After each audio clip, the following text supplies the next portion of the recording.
Most people around the world think the conflict between Russia and Ukraine just started a few weeks ago. Many of you will be surprised to learn that this war actually began 8 years ago. In today's video, I interview Patrick Lancaster, an American citizen who has been on the ground in eastern Ukraine since the start of the war. Patrick has lived in the troubled Donbas region of eastern Ukraine since 2014, and in today's exclusive interview, he shares with us what life is really like in this part of the world, and also how he sees the future of this conflict between Russia and Ukraine ending. Today's exclusive interview is sponsored by WeBull, a top-rated trading platform that allows you to earn free stocks in cryptocurrency. For the real insight into what's happening with this war, let's join Patrick live on location on the streets of Donbas, Ukraine. Right now, I'm in center Donetsk. Donetsk is the capital of the anti-Ukraine government, Donetsk People's Republic, one of the two that just was recognized by Russia. Okay. Not long before the war, or this part of the war started. Yeah. How long have you been in this area? Most of the last 8 years. Because the war has been going on for almost 8 years now, and I came here just before the war started. Officially, the day is May 26th, 2014, is when the real fighting started here in Donetsk, in the Donetsk airport, and I got here in April, just after the events in Crimea and the referendum down there. What brought you to that area of Ukraine? I had been traveling around Europe, doing some stuff as a photographer, not too much, just kind of more artsy stuff than actual news things. And I ended up in Greece when there was some unrest going, and kind of got an enjoyment out of showing some news that wasn't getting shown in other places. And then actually, when Maidan started, I had heard about a little what was going on, but I wasn't really in the politics of it, between Russia and Europe and Ukraine at that point.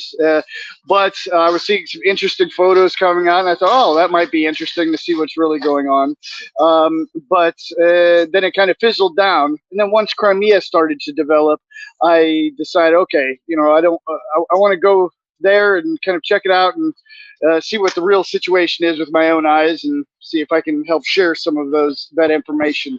And I got to Crimea, and I really saw a big difference in what was being shown in the Western media and what was actually going on. I mean, before I got there, I saw that the media was making it seem like Russia was trying to make the locals in Crimea become more towards Russia and part of Russia. But once I got there, I just saw, the overwhelming support, and just, sea of Russian flags and everything. And just, virtually almost every single person that I met was for Russia and becoming part of Russia. I mean, the people that were born there before 1956 were born in Russia. So it just makes sense to them to go back. And then once I was there for the referendum, and then once that kind of fizzled off and started calming down, once Russia was in, and it was a done deal pretty much. Then Donetsk started to develop. So I ended up going to Donetsk here and staying, showing the referendum here as well. Again, how it's a lot different than the West was making it out to seem. Seeing the fact that there's no Ukrainian language spoken here. There's, the vast majority of the population is ethnically Russian, and they all would like to consider this, this area part of Russia. I mean, they definitely do now. At that point, it was still kind of back and forth. They're forming the DPR, the Donetsk People's Republic. Well, I don't know if you heard that. That was just a little bit of shelling coming from the edge of the city. Do you feel relatively safe going about your day? Or, I mean, every day are you pretty worried about your safe of your family, your wife, your children?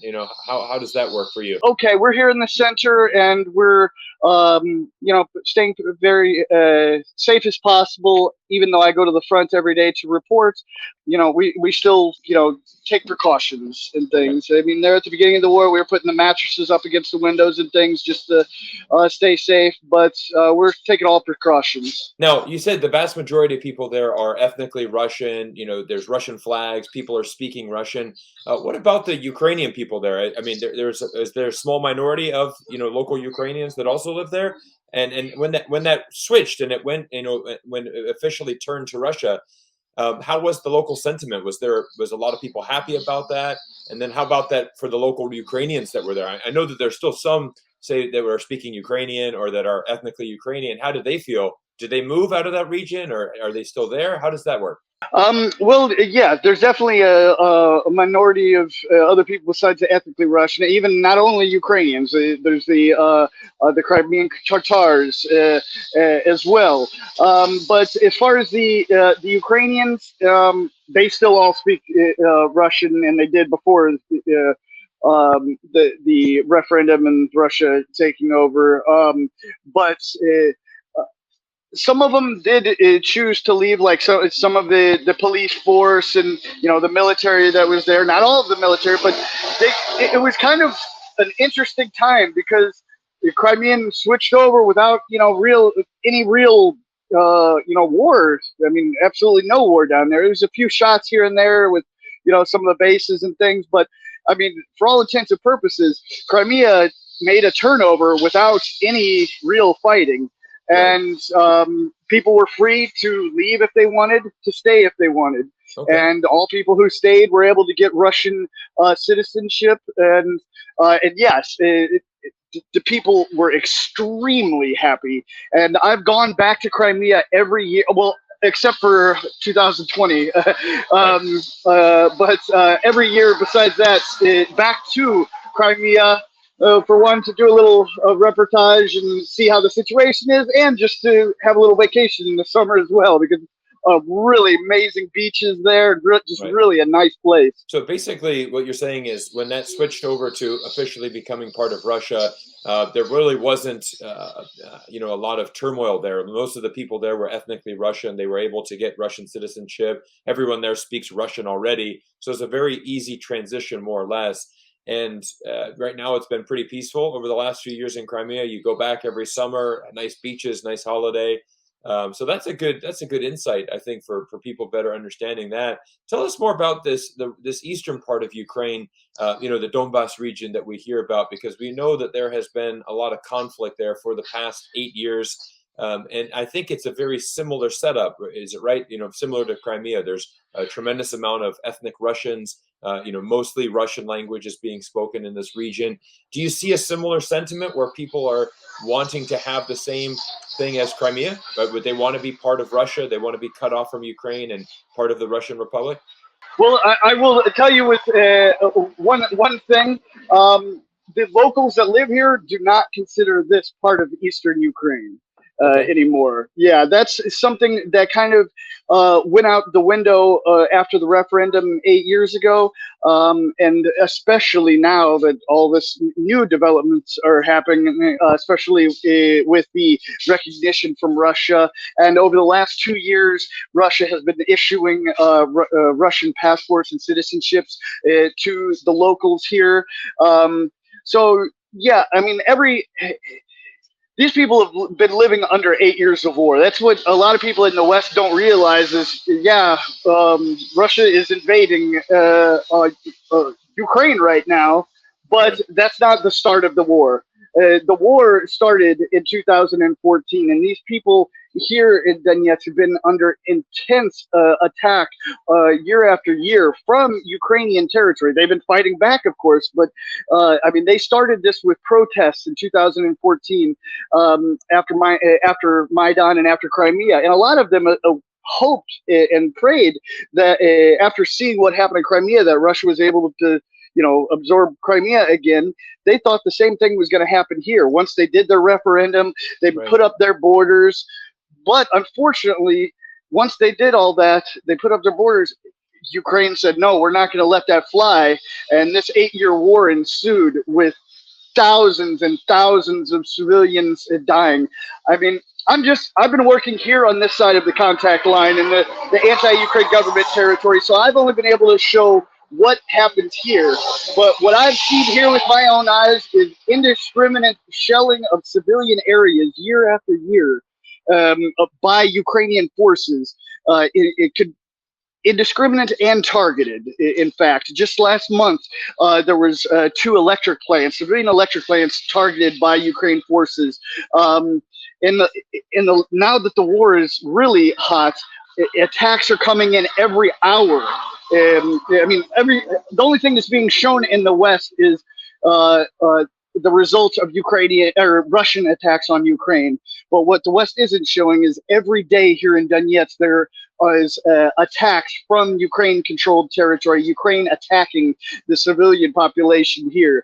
In the last 12 days, there's been 19 civilians killed. I mean, it's not a huge amount like across Ukraine right now, but in the last 12 days in the Donetsk People's Republic controlled territory, there's been 19 civilians killed, and I believe 27 injured.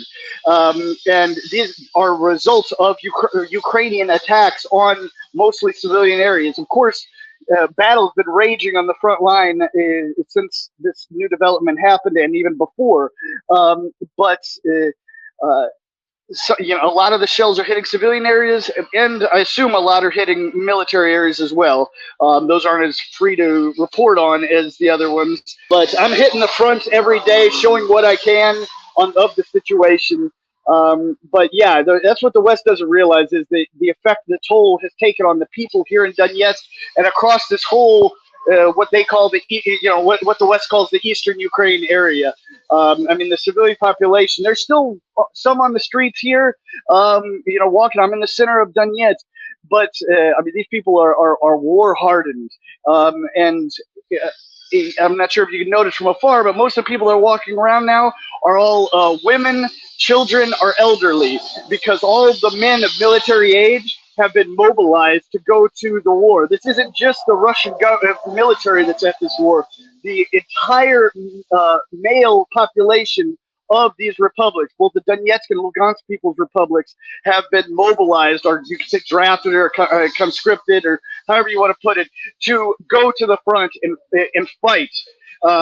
So yeah, these people are really under a huge amount. And there's been a mass evacuation, whereas a lot of the civilians have evacuated, the women, children, and elderly. The latter still here.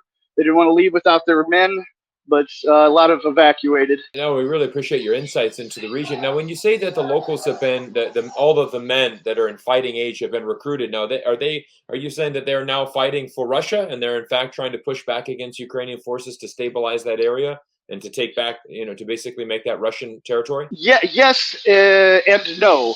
The people that have been mobilized and drafted here, they're all taken into the Donetsk People's Republic, People's Militia, as they call it.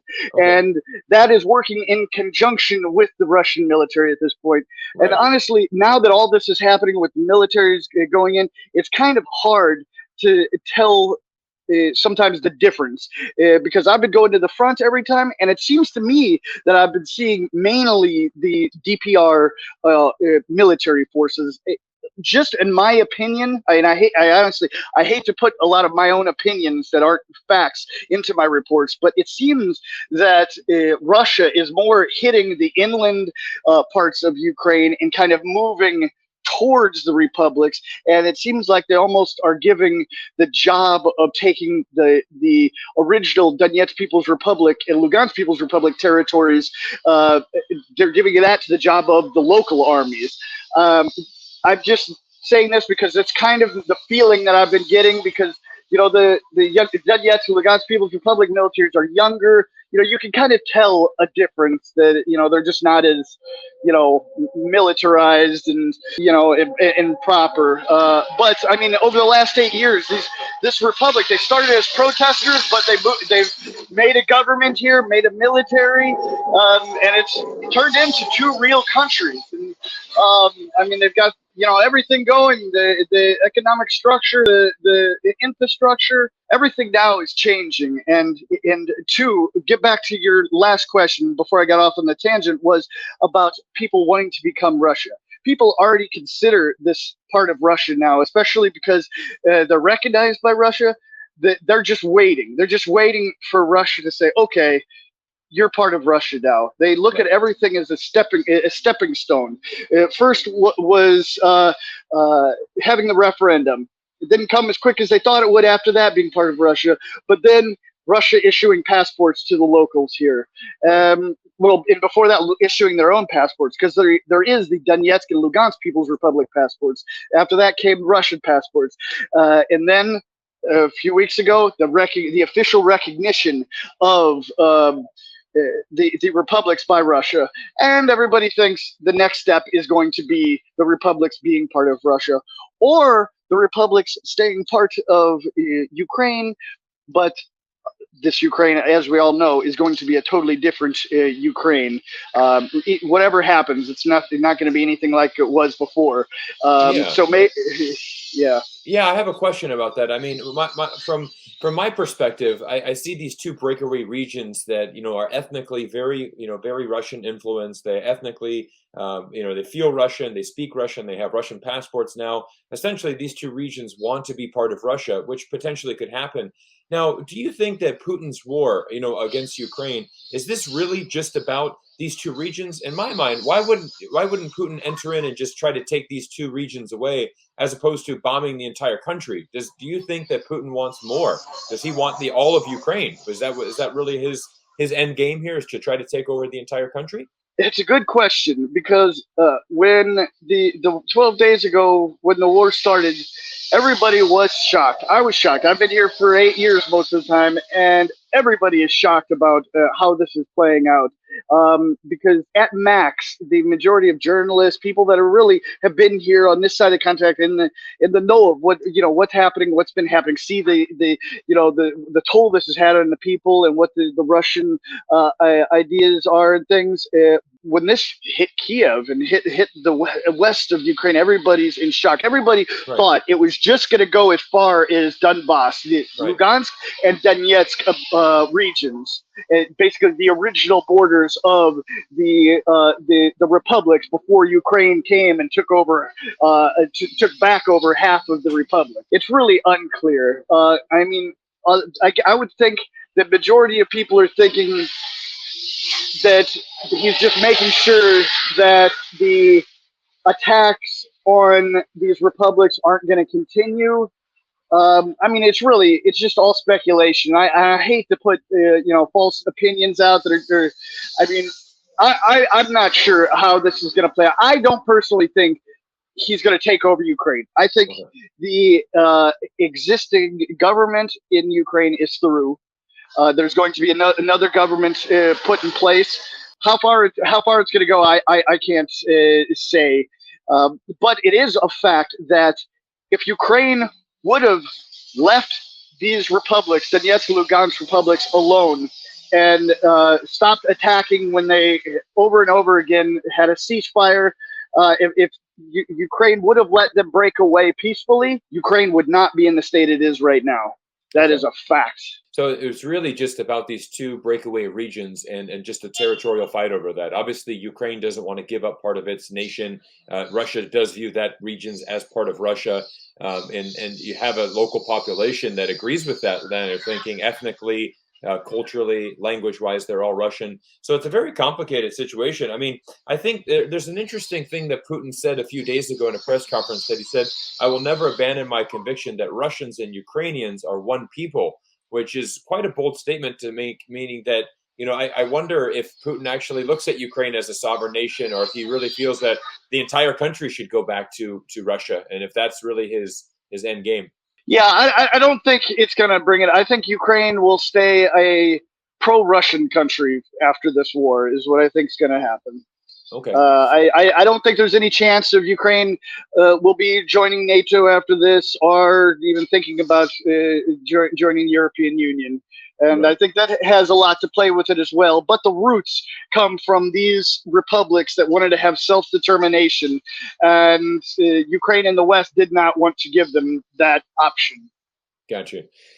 Patrick, let's ask the bigger question here. How do you see this conflict ending? Is it going to be simply the government in Ukraine allowing these two breakaway regions just to peacefully go to Russia? Would that immediately end this conflict?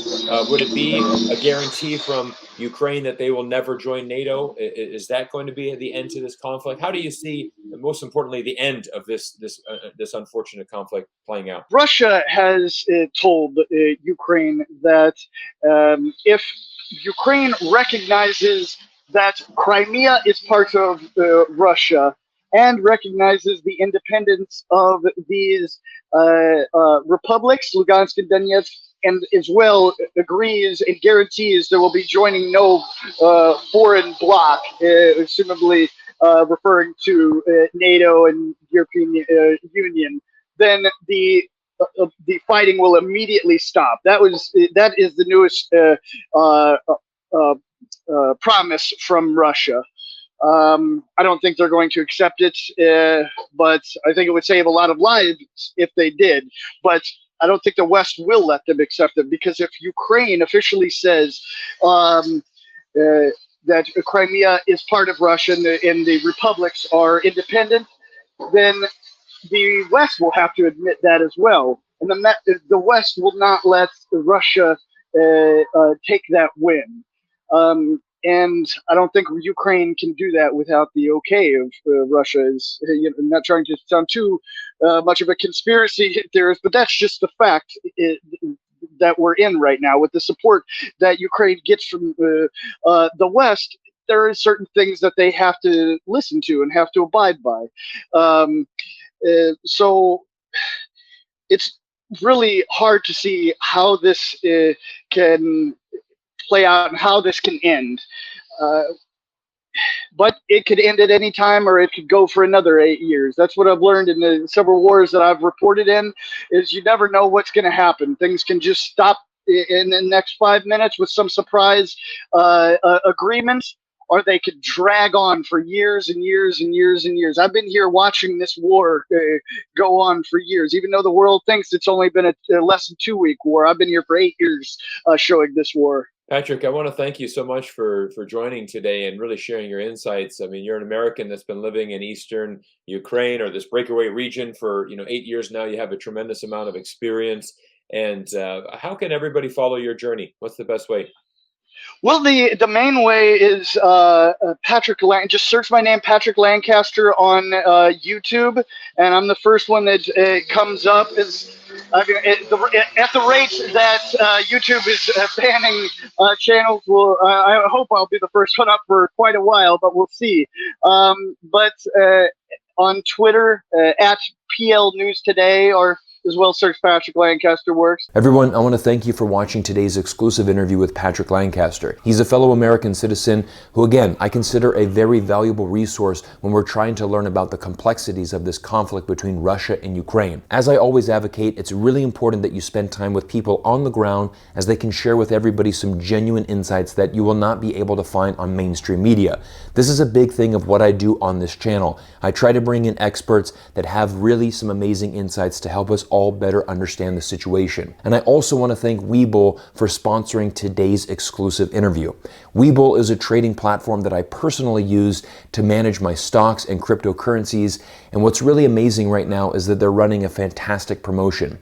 If you use my promotional link down in the description below and you register and fund a new account, they're going to gift you 5 brand new stocks just as a bonus for signing up today.